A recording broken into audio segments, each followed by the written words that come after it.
would go a completely different direction and say, let's promote this as something that is really tough, but really worth it, and completely within our grasp. Get it? To me, that's a much more honest way of talking about it, and that's probably what people were thinking in 1979.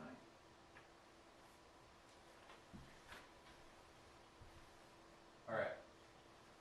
So that leads to really a big central question. If you go out and ask folks who would like to sail but don't, or sailors why they don't do more, so those are two groups put into the same category, what you get is this set of answers. Time is the issue. So when we were back talking about all those things that fishing and hunting had in common, you guys were saying prep and travel, that's all time. Those are all time-based questions, okay? If you look at this and you really dig in, crew is a time-based question. I can't find people to do it with me because they're busy. Schedule overlap. I do enough already, I'm already saturated. I can't do more. That's a time issue. Get it? You could make this time thing the critical issue. And if you go back to the 20 people that would tell you that only one would tell you price is the issue, 17, 18 would tell you time is the issue. Get it? So that leads to a place where you say, all right, we must be too busy. And here is, I'm going to remind you back to the beginning of this when I said we were at our yacht club thing, and I realized I had started 55 races with these kids, and I realized I was either the most privileged guy on the planet for having had that opportunity, or I was managing time differently. You with me on that? So I thought, originally, I actually was hard-pressed to find the answer, to find a way of describing how to solve this time problem. So I'm going to try to do it, try to dispel this notion.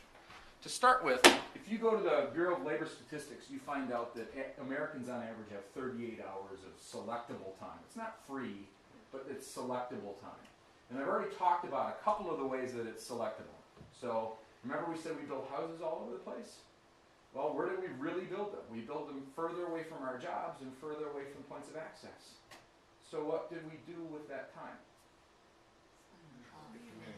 We put it behind the windshield. Exactly. So unselectable time is sleep and eating and work and school is proxy for work and personal care. But everything else we have control over. Every other minute of our day. And that's what we're talking about in those 38 hours. So go back to 120 hours committed to sailing in a year. This is 38 hours in a week. I could find some room for sailing if I made some, if I came up with some ways to do it. Now, if you want to oversimplify this, you might say, who has the time on this chart? And it's us, right? So that's kind of an interesting problem. So let's look at that a little bit differently. Let's look at why people make time to do this in different times of their life. All right? That's the researcher's way of thinking about it. First of all, if you go up here and you talk with all these folks, you usually get a nostalgic answer for why they're driven to go sailing. So I had this great tour today of the boat that you're putting a new keel on out here, the sloop, the Christine. So 100 years old or something like that. 127. How many volunteer hours are in that? John is the #1 volunteer. How many volunteer hours do you have in that? More than I can. So think about the commitment of time to history and tradition that's being applied here, and I would argue that that's a nostalgically driven commitment. Make sense? Okay? So, but there's some other ways to think about this. I'm gonna tell you a couple personal stories and then a couple of other quick ones. So, I had this fabulous camp counselor who at the age of 8 took me across the lake at about 1 billion miles an hour before we capsized on a Sea Scout. That was fabulous. I'd like to do that again. That's a nostalgic representation. I have a great Greek grandfather who came from an island. I feel like I need to be close to the water. Right? You with me? These are nostalgic-driven answers. So when you ask sailors why they do it, you'll hear, my dad was in the Navy. Or, my grandma did this, and she's the one that taught me. You'll hear, I'm Irish, it's in my blood.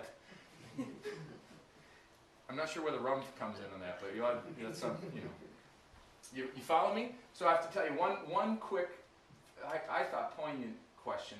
I was in a yoga class with a guy in his mid-50s, and I knew that he was a sailor, but I didn't know how active he was, and I was researching this book.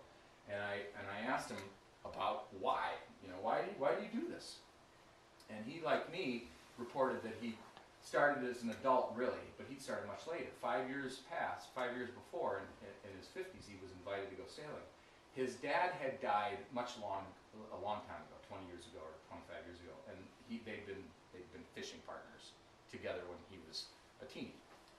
So the way he described it is that he said, I was on this race on the low side on this big boat, and I was managing the jib on a winch, and water's just flying by. The thing's got a bone in its teeth, and my feet are wet because the rail's underwater, and I've got my full weather gear on, and spray's coming in, and there's a big jib in front of me, and I'm thinking, how lucky am I for having this experience? And all I could think about was my dad. Dad never been on his boat in his life. Okay? Mm-hmm. Now, let's move down to these guys. This is fun. I think we proved it before, right? But the reason these folks are nostalgic about it is because they were fun when they were doing it with people that mattered. Because it was fun. Get it? So this part is completely reasonable and viable and should remain this way. In fact, I would argue that there ought to be a little bit more fun driving the reasons why we do this. Okay? But if you go to the folks in the middle, the answer you get is, I would love to try that, but. What's the but? I don't have enough time. Scared of water. Right. I don't know how. Right. So I'm going to go and ask the question, are families really too busy? Not are people really too, we're not too busy. Let's just ask the question, are families really too busy? Because that was what was missing, remember, at that yacht club party. So here are the facts. First of all, boy, I wish I had my phone, but I'll use this instead. 12 to 60 hours in a family per week consuming media. Can you imagine that? 60 hours a week. Wow. Is that wild? Those aren't my numbers. A New York Times article came out and said, if your kids are awake, they're online. So that's Facebook, and it's all media. It's video games, it's television, it's all media. And the adults are somewhere in the 12 to 24 hours per. I could not get enough Packer news this weekend. I admit that I've got my good 24 hours in, right? And the kids are somewhere in the 20 to 60 hour range, depending on who they are.